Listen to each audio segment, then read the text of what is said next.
for the rest, for the final act of the evening, Mr. Nick Hill, ladies and gentlemen.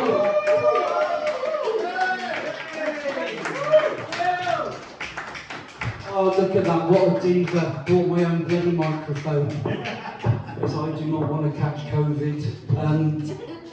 This is not, I was gutted. Pat Gallagher, who was going to be the MC, couldn't be here tonight. I'll just turn that down a touch because that's going to feed back in there. Yeah, I was gutted Pat couldn't be here tonight because about 20 years ago I did my first gig in the Forest of Dean at the Miners' Arms and Pat was there. And he watched me and he said, "Nick, I watched your set. And if you play your cards right, I predict great things for you." And that night, it was playing to about 8 people in a funny little pub. I've hated them ever since, to be honest. But this is nice. I mean, I am from Gloucester. I live in Quench. It's great. This is ideal. And I've lived in Gloucester all my life, and this is the only, I think this is the second time I've actually been in the Fox and Elms. And I can remember it as a kid and looking round, perhaps some of you can, when there used to be the big elm tree outside with the plastic fox. And you're all looking at me saying, no, we're not that old, we can't remember that. And I've got to be honest, it's probably the first gig that I've been to where the toilets are better decorated than the lounge bar. And I admired the optimism. Men's toilets, they've got a set of weighing scales in there, like you're just asking around, like, you know. And I live in Quedgley, and Tuffley's not a rough area, is it? It's not rough. The fucking Wendy house out there, they've got a lock on it, right? How bad has this got to be? I am proud to come from Gloucester, and sort of travelling around, when you mention you're from Gloucester, you get different reactions. If you say, "What do you know about Gloucester?" you get the inevitable, "We're Fred West." Yeah, okay, right, whatever. You get a cathedral, and of course we have got a cathedral, which is fantastic, and that was used for the Harry Potter film, which was absolutely brilliant. But we can't compete with the Forest of Dean, Puzzlewood being used to film stuff. I mean, what a coup for the Forest that was. And I don't know if you know, but when they recreated that film, they wanted to recreate that original scene in the first Star Wars film, where our hero walks into that bar, and it was full of strange and wonderful people with like 2 heads, 8 fingers on one hand, and all they had to do was walk in any pub in the Forest on a Saturday night. I love the Forest, it's a fantastic place. And a couple of years ago there was a report about a man from Cinderford being accused of having sexual intercourse with a wild boar whilst under the influence of alcohol. Yeah. Wouldn't that have been tough, would it? Well, you say that. And it got me thinking, just how much alcohol would a wild boar need?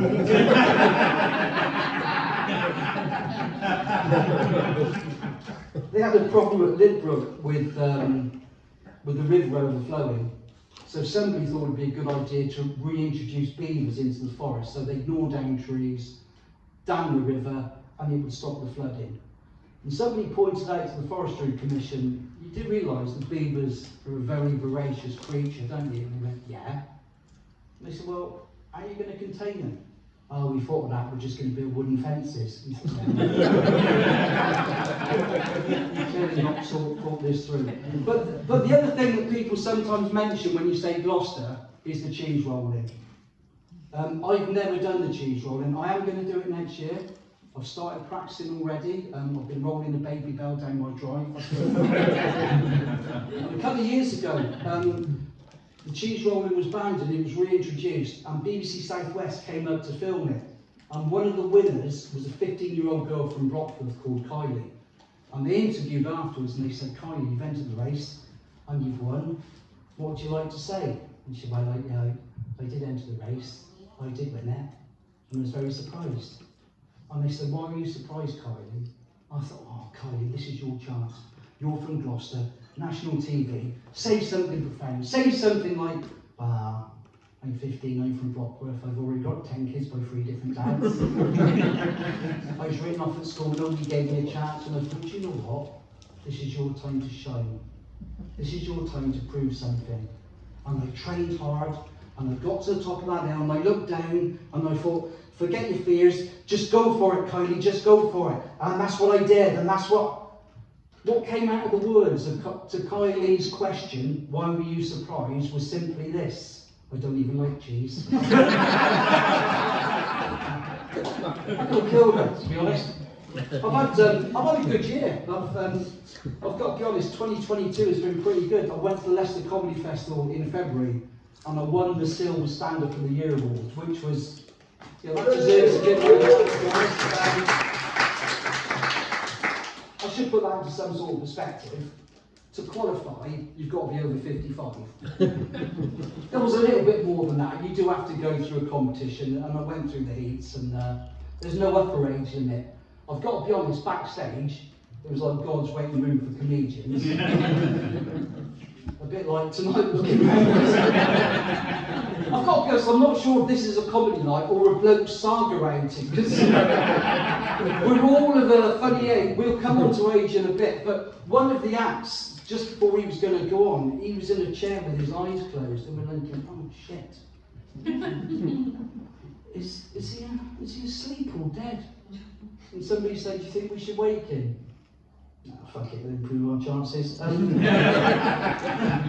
we just let him lie there, to be honest. He missed his turn. Anyway, I went on and I won. And I phoned my wife and I said, you'll never guess, after 4 years of trying for this, I've won. And she's, oh, that's fantastic. She said, what have you won? Right, now you will have deduced from her accent that I am in fact married to a lady who hails from Bangladesh. I said, I won a trophy. She said, anything else? No. 2 hours later, I'm back in Gloster, I'm showing her the trophy. She says, anything else? No. Right. I have been on the website and Googled it. Right.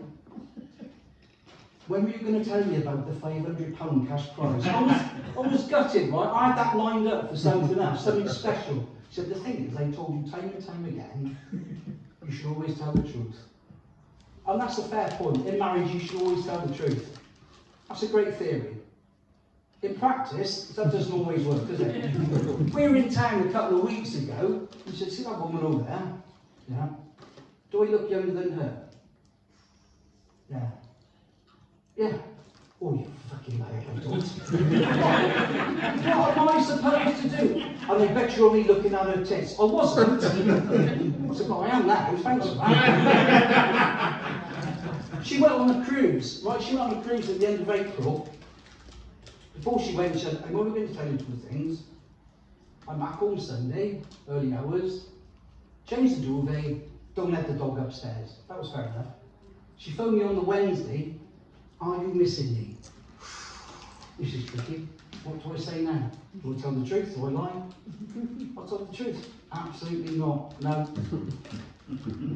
I bet the dog's missing me. He fucking wasn't. He was loving it. Me and him, we had a fantastic time, right? It got to about the Thursday, and he can't speak. But he looked at me, and he was looking at me as if to say, this is just brilliant, isn't it, me? Yeah. Actually, really got to come back. Yeah, sadly she has. So it got to the Saturday, and I was panicking about changing this duvet all week. Because I've never been on my own in like all the years we've been married, and it's a king-size duvet. And I've got tiny arms. It was a struggle, 45 minutes fighting with this duvet, getting all the lumps out, doing the buttons up, and then realising you've got 2 left over, having to undo them all. 45 minutes later, I've been fighting with this. It was about 1 o'clock in the morning. She comes home at 4 o'clock to find me and the dog in the duvet cover asleep. Because he's not allowed upstairs. I mean, since he was a puppy. First of all, it was for hygiene reasons. And secondly, I've got to be honest, when he was a puppy, he used to sneak up, and when we were trying to be intimate, that moment is ruined when you've got sharp puppy dog teeth biting your arse. So he got stayed downstairs, but a couple of days ago, I must have left the stairgate open, and we're getting down to it in our favourite position, and I just happened to look round, and he's just there watching. And he can't speak, but if he could, I could see what he was saying.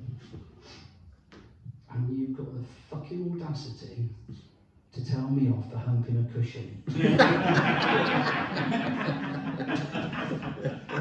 You disgust me. Bless him. We've had a good year. We celebrated Valentine's Day. I did the romantic thing, ordered some flowers. Phoned the florist, I'd like to order some flowers for my wife. She said, would you like a card? I said, yes please. She said, what do you want on the card? I said, just put to Lynn Love Nick. She said, do you want a kiss on the bottom? Fantastic. She said, no, I meant on the bottom of the card. I said, yeah, I know. I'm a comedian, I was just making a joke. And quick as a flash, she said, I bet you don't get many gigs. Yeah. She's doing her own routine. But we celebrated Valentine's Day at home because we're tight now, to be honest. And we were sat there and Lynn said, can you remember how we first met? I thought, not really, it was a long time ago. So well, you had an advert in the Lonely Hearts column. In fact, you had two. I said, did I? She said, yeah, but I only replied to one. I said, why was that? She said, well, in the second one, you put your height. That's awful. I didn't realise she was height. I should have known. I should have known. Because about a week after we met, I said to her, do you fancy a day trip to Alton Towers? She said, I'm not spending £62 for you to go on 3 rides.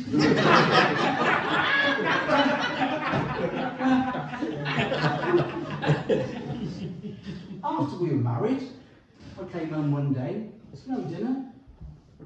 How do you feel, she said, about being only 9 inches taller than the largest emperor penguin ever recorded? Did you fucking Google it? I didn't really know what to make of that, right? She worked in a school at the time, and I sometimes used to pop in and have a coffee. I went in there the one day, into the common room. She wasn't there, teacher, but do you want a coffee, Nick? Oh yeah, that'll be lovely, thanks. Do you want a biscuit? Yeah, please. You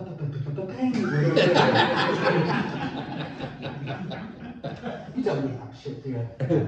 But we've been married a long time, and she said, there's no, no, she didn't say that at all. I've missed a bit. We've gone through the same routine for the past 20 years, right? She goes up to bed, I come up to bed. Have you turned the TV off? Yes. At the wall? Yes. Have you locked the back door? Yes. Have you locked the front door? Yes. At the bottom? Yes. At the top? No. And it gets to about October, and she's like, I hate this time of year. Do you look? What's that? Wow. The bottom of the bed's always cold, isn't it? I don't know, my legs have never fit. You're laughing far too much at that. But she said, there's no romance in our relationship anymore. I said, what do you mean? She said, well, maybe when we're being intimate, it'd be nice to have some music playing, just to break the silence. And she got a point. So I did some research. We're getting down to it. I put the first track on, Make It With You by Bread. Thought, that's fine. Just gets in the mood, that was alright. Choice of song number 2 apparently wasn't the right choice, the theme for Match of the Day. Well, we chose it for the rhythm factor. So there's no spice in our relationship. So maybe we should watch something sexy on TV. So the other week we watched something on Channel 5 called The Great British Sex Experiment. I don't know if anybody saw it, but basically it's about 30-some things, right? Perfect bodies, perfect hair, perfect face, perfect teeth. Absolutely, everything's perfect on them. And they want to improve their sex life. And in this thing we watched, there was a bloke and his girlfriend, and he particularly wanted a threesome. And his girlfriend said, well, that's fine, but we need to choose somebody of comparable age. And we sat there watching it, and Lynn said, we could do that. Have to be somebody of comparable age. Yeah, fair enough. And then we worked out, if we did that on the bed, the combined age would be 254. That's not attractive, is it? That put us off. And then they started whispering in each other's ears, sexy things in each other's ears. She said, oh God, we could do that. I said, yeah, but it would probably be about the rising cost of energy and the fact that our pension's going to go fucking nowhere, isn't it? And finally they started rubbing each other. She said, oh my God, look at that, we could do that. Yeah, we could. That would just be to relieve crank, though, wouldn't it? Because back when we were young, it was the 3 S's. You know, if we go on holiday, the 3 S's. sex, son. I can't remember what the other one is. Sangria. We go on holiday now, it's still the 3 S's. Sandwiches, snooze and snattergen. But she said, there's no surprises anymore either. I thought, oh, okay, fair enough, you've got a point. So the other night, she was in the bathroom getting ready. I went to the bedroom, turned the lights off, lit a few candles, hid under the bed. And when she came in, I just grabbed her ankles. And apparently that wasn't the surprise she had in mind. But she did surprise me just before Christmas, because she said, you have remembered, you're picking me up from my work school tomorrow, haven't you? It came as a real surprise, because she's self-employed and works from home. So I picked her up at the allocated time. She got in the car. All I said was, have a nice time. Oh, you were saying I'm drunk. Oh, definitely. But clearly you've had a drink, haven't you? Silence for 5 minutes. I don't think you love me. Oh, fuck off. In fact, I don't think you've ever loved me. I said, well, I do, I have. I can't guarantee anything going forward, to be honest. But, if you love me, you'll prove it right now. Well, how am I going to do that? He said, you'll get on top of me and make passionate love to me in this car. I said, that's not going to happen, is it? He said, give me one good reason. I said, I'll tell you what, I'll do better than that, I'll give you 3. He said, go on then. Number 1, it's 4 o'clock in the afternoon. Number 2, we're still outside Wetherspoons in King Square. And number 3, we've got your girlfriend Chris in the back of the car because we're giving her a lift home, right? She went away on holiday on that cruise with her girlfriend for a week. I had no problem with that. No problem with that. I wanted 1 night away with my girlfriend. To spend that £500 cash profits. We got to January this year and we got to New Year's resolutions. And the first thing was, got to try and lose weight. And obviously, as you can see, that didn't fucking work. But I did join the local Slimming World. And I don't know if anybody's ever been to Slimming World. Basically, it's the place you go to be publicly humiliated by women. That's what it is. Like, and I went in, and it was literally 2 minutes away from the house. That was the main thing that attracted me, just a short walk. And I went in, and there was a couple of other newbies, and there was a lady there, and as I went in, she said, "How are you, Nick?" And I'm looking at her, I think, nothing. You know what it's like? No idea. And then she said those words that no bloke really wants to hear. You don't remember me, do you? And I'm thinking, oh God, please tell me that. Surely to God I haven't. No. And then my mind was churning for all the one-night stands I'd ever had. And obviously being ginger, that didn't take very long. I only had one real memorable one-night stand. 1979, we used to go to the Night Owl in Cheltenham, and I got off with this girl. It was a Friday night, and on the Saturday, all us boys all met up again. And they were like, fucking hell, you must have been hammered last night. What? Can't you remember? Not really. Really? You can't remember what she was like? No. You're not seeing her again, are you? Yeah, I've agreed to pick her up Thursday outside Windy Ridge pub in Cheltenham. This was back in the day before we had mobiles or texts, so I couldn't phone her, I couldn't make any excuses.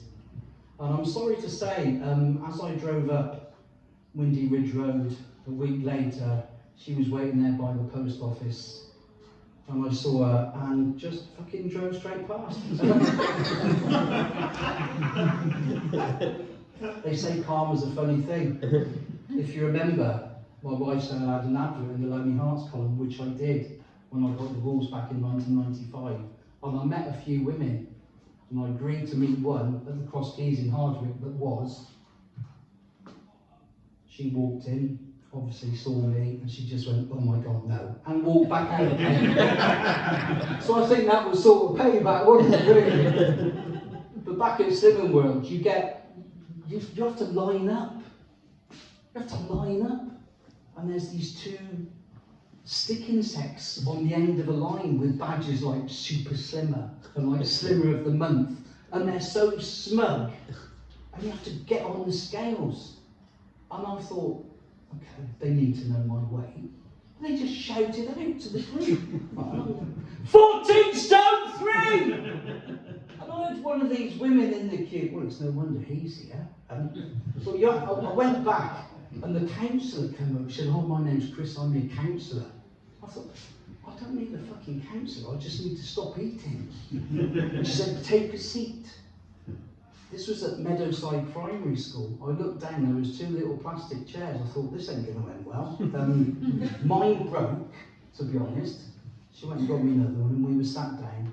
She said, right, all you got to do, first thing that comes into your head, doesn't matter, first thing that comes into your head, out of anybody in the world, whose body do you most admire?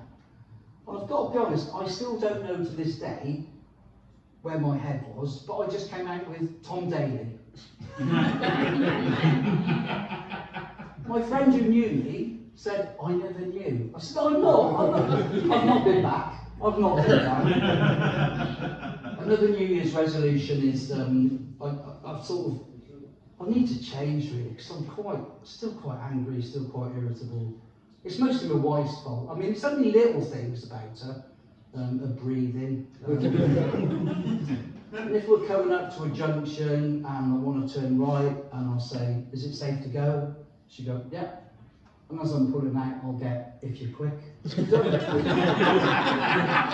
a bit of that shit, didn't you?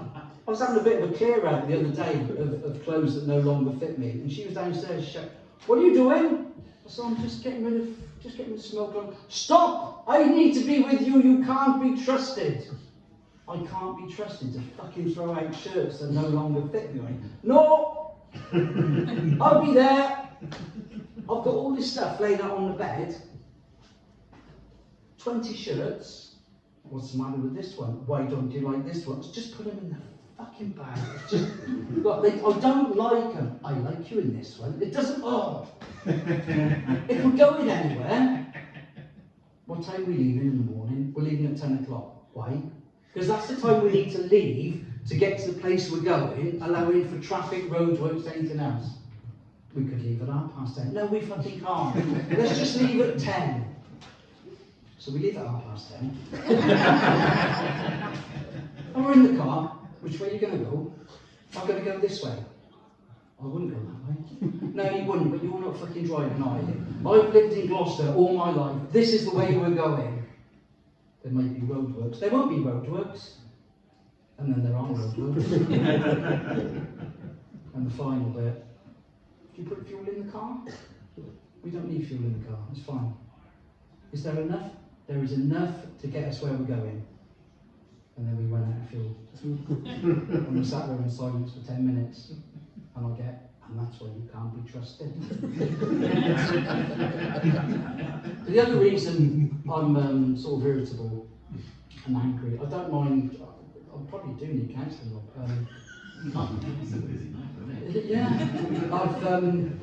I've got issues. I have got issues. Well, I say issues, let's call them by their proper name, shall we? Fucking stepchildren. And looking around, there may be some, I don't know what I'm drawn to you, sorry. Have we got any stepchildren or step-parents? You're a step-parent in the room. I'm both, right? I'm that difficult thing, like I'm a stepchild, I'm a step-parent, and my step-witch is still alive, unfortunately. And it's difficult, isn't it, having step-kids? I mean, they're a bit like a dog you get from a rescue centre. In terms of, you never know what they're really like until you get them home. But unlike a dog from a rescue centre, you can't fucking take them back. I mean, but it's a bit like comedy having stepkids. It's all about time. And if you get them at the right age, like 6 or 7, that's probably a good age. Because you've got another 7 years to work on the little fuckers to make them leave home by the time they're 14. And I remember I was 21 when I became a stepchild for the first time, when Dad got remarried. And me and him, we sort of didn't really get on, and he was very keen for us to meet his new stepwife and her family, and she invited us round for a meal. And when we got there, it was just her and Dad, and she said, my son will be in a minute. And he walked in, and it was the kid I used to fight with at tech. It's like, oh, this is just not going to end well. And then we had an horrific 3 years, and I was still living at home. And I can't remember how old Dad was. He must have been about, I don't know, probably in his early 50s. And he got divorced from Mum quite some time before, so he had about probably 7 barren years of no sex. And being a 21-year-old next to your dad's bedroom when he's just discovered the joy of sex again is not a pleasant experience. And she was a northerner as well. Not that I've got anything against northerners, but like I'd be led there and oh John, give it to me hard, John, give it to me hard. You just don't want to hear that. And one night, I thought he was having a heart attack. The noises that were coming out of the bedroom, and I rushed in, and there was the sight of his white, flaccid arse going up and down. I hadn't seen that since 1973 when he dropped his towel on Blackpool Beach, to be honest. But I fell out with my stepdaughter at Christmas. We were just having a discussion about something, and I inadvertently used the word Eskimo, right? And she's very politically correct. She went off on one. She said, that is so racist. I said, no, it's not. It's just a term. It's an Eskimo. That's what they are. No, they're not. They're Inuits. Whatever. So the thing is, that's discriminatory. Well, I don't think it is. She said, no, you wouldn't, would you? Because you've never been discriminated against in your life. Sorry? She said, you've never been discriminated against in your life. Some fucking ginger, of course I am. I applied for a gig in Bristol last year. It said acts wanted, particularly those of LGBT or POC. I phoned up some interest in the gig. They said, are you LGBT? I said, no. They said, are you POC? I said, I don't know, what does it mean? They said, a person of colour. I said, I am. They said, what colour are you? I said, ginger. They put the phone down. I suffered as a kid being ginger, the name calling, copper knob, Duracell, ginger nut, you little ginger wanker.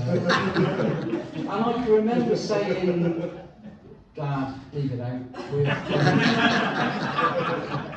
I was only thinking about it the other day because I was watching on YouTube some old wrestling from back in the 70s, World of Sport, Saturday night. I used to love the wrestling.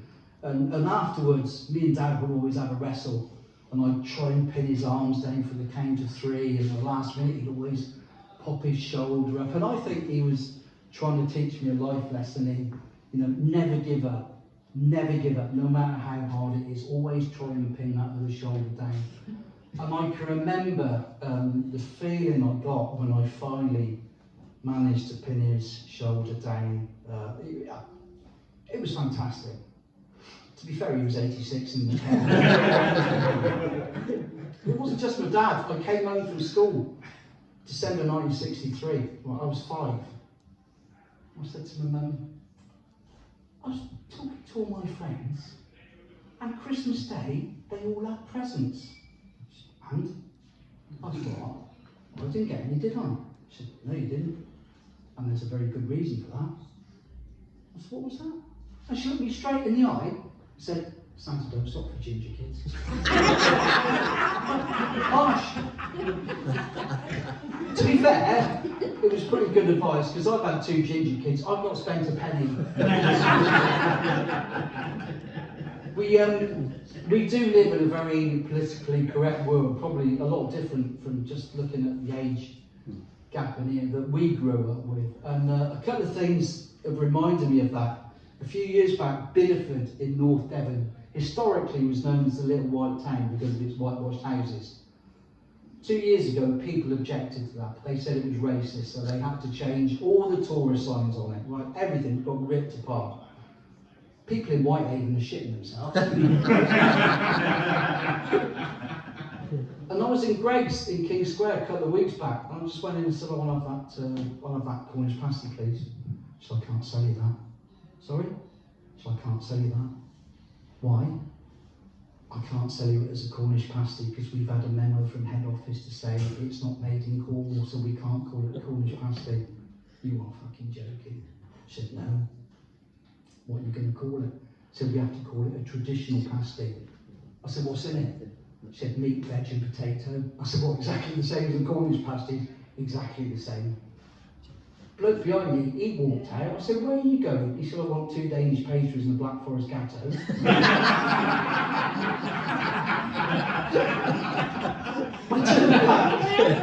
I turned back and she said, do you want it or not? I went, no. As a matter of principle, I don't want it. She said, do you want something else? I said, yeah, I'll tell you what. I'll have a cheese and onion sandwich on white. She said, racist. We've mentioned age already, and I don't mind telling you, I'm 64 on Sunday, and it scares the shit out of me. I hate it. I was alright at 50. I could deal with being 50, because all you get through the letterbox is 50, free life assurance, no questions asked, and a free Parker pen. I'll sign up for that. That's great. You get to 60, funeral plans. That's what I've been inundated. Funeral plan. I know a little bit about funeral plans because Mum died in 2019 and she had a funeral plan with the co-op, and as her only sort of surviving son, I had to go and sort it out. And I went in, sat down, talked to the lady at the co-op, and she said, do you know much about funeral plans? I went, not really. She said, how old are you? I said, I'm 62 now. She said, well, your age, you should start thinking about one. I thought, oh, thanks. Right. I said, well, so what's the score with it? She said, well, basically, you could buy one out right now, it costs you about £2.5 grand. She said, but on the day, you can plan your funeral. Like, you can have it where you want, you can have what music you want, you can put money behind the bar, you can decide what food you want, you can have a theme. It's fantastic. By the end of the conversation, I'm thinking, I'm really looking forward to that day. Because that's how you start thinking, isn't it? That's how you start thinking. And I've seen adverts, well, not adverts, like in the papers now, and, oh, you know, people die, oh, it's what he would have wanted. And I think, are people going to say that about me? Oh, it's what he would have wanted. Well, I just want to die in my bed, asleep at home. I don't want to die if I'm out driving. I don't want to die in the middle of Tesco's. And I certainly don't want to die in the middle of sex. Because if my wife found out, she'd be fucking livid. But Mum did die in 2019, and she had dementia. That didn't kill her, but it certainly didn't help. And she never saw me do stand-up. And she'd say, will you talk about me when I'm gone? I said, Mum, to be honest, I fucking talk about you now. I said, but do you want me to talk about you? She said, yeah, I think that would be okay. And there's probably, I don't know, there might be people in here who've got family or been affected by dementia. And it is a horrible disease, we know that. It is vile. And they've got certain traits, like they get very paranoid and they lose things, but they don't lose things, they just hide it. And they wander, and Mum had all 3 traits. And she used to wander, and her last wandering was on the 30th of September 2019. And I got a phone call, I was at the party. Your mum's wandered, and we haven't been able to catch her. Okay. I phoned the police. Luckily, they picked her up about half an hour later. And what I didn't know is when that happens, the police assign a safeguarding officer. So I got a call on the Tuesday to say, PC Davis, I've been assigned as your mum's safeguarding officer. I need to meet you at the hospital to go and see her to make sure she's all right. Is that okay? Yeah, that's fine. So I met him outside at Gloster Hospital. And as we were walking up, I said, so how long have you been in the police for? He said, well, about 20 years. I said, how long have you been on sort of safeguarding team? He said, only a couple of months. I said, okay. Word of advice, don't believe a fucking word she tells you. We got up to the ward 8 in the tower block, and we go in, and it's getting dusk, and there's 8 beds, and there's people in there with their loved ones, and Mum's in the first bed. Go, right, Mum? Mm-hmm. Who's this? I said, this is PC Davis. Right. Have you come to arrest me? No, Jean, I haven't come to arrest you, I've just come to make sure you're all right. Well, have you come to arrest him? No. Why would arrest Nicholas? Well, he murdered his brother.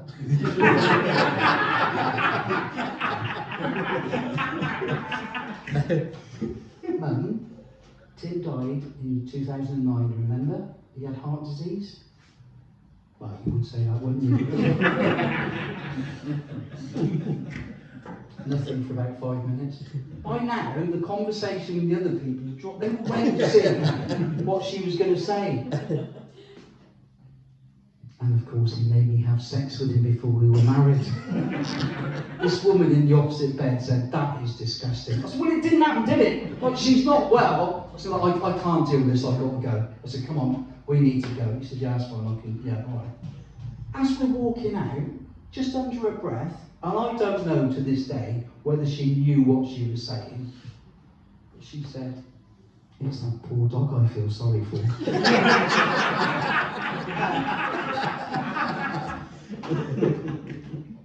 We get outside, and PC Davis said, "You all right?" I said, "Yeah, fine. Can I ask you a question?" "Yeah." "Have you got a dog?" "Well, yeah." "Oh, so that bit was true then."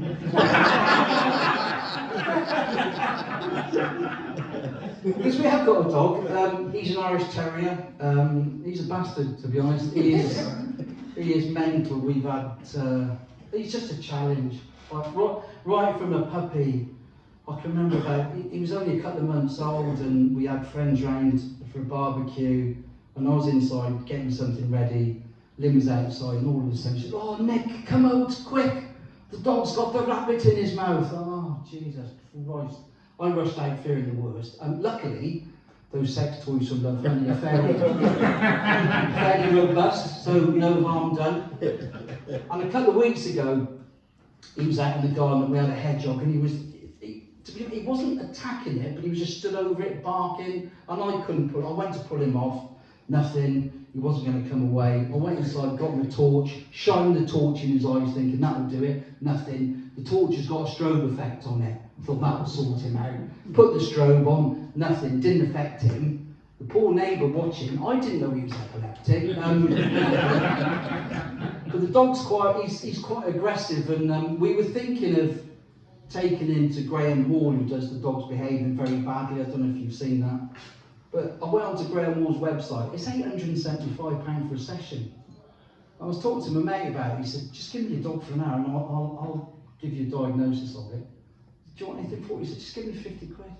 Okay. So we had the dog for an hour. He came back, gave him 50 quid. I said, "What do you reckon?" He said, "I know exactly what your dog needs." "Oh, what's that then?" He said, "Just a good kick in the bollocks."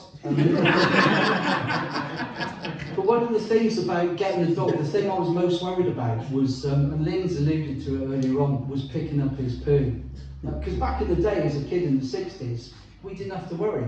Because of the diet, the dog poo just went hard, because it was sort of a lot of bone calcium based, and you just kick it and it would turn to dust. I mean, not all the time. I can remember being at Nan's on a Sunday, and we'd all be there, and then somebody would walk in, you get that, "Oh my God," and we'd all have to lift our shoes up, and I can remember seeing Nan stood at the sink scraping it off.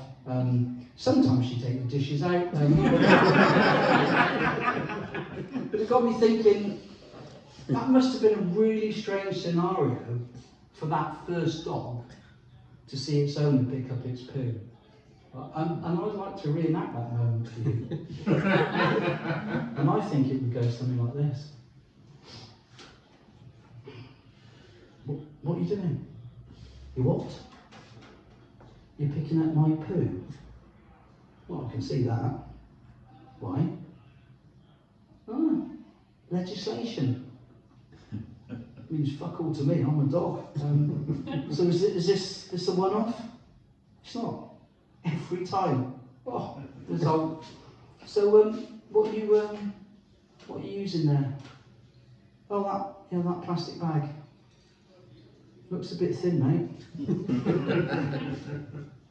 Told you it was thin. What are you going to do now?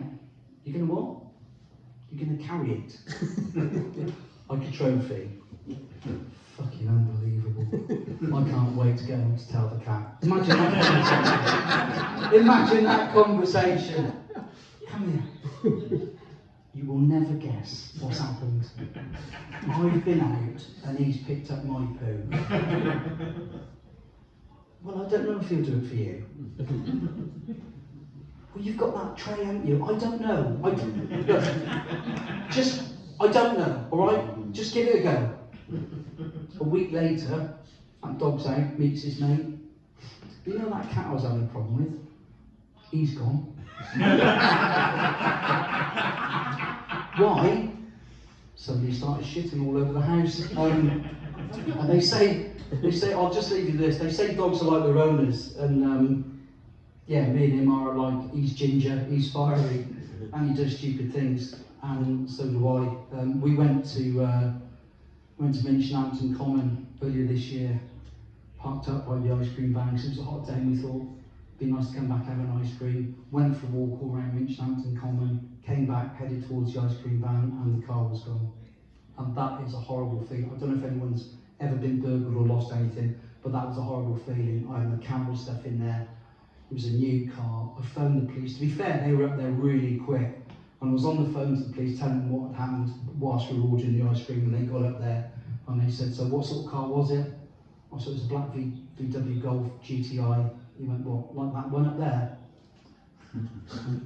Well, yeah, pretty similar to that, but that can't be mine because we parked next to the ice cream van. And the ice cream van went, yeah, well, I've moved since then.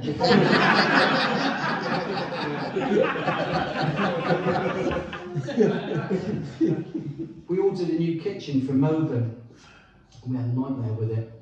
And on the day of fitting, on the last day of fitting, they scratched one of the light oak wooden doors. And we'd had all sorts of other issues with it.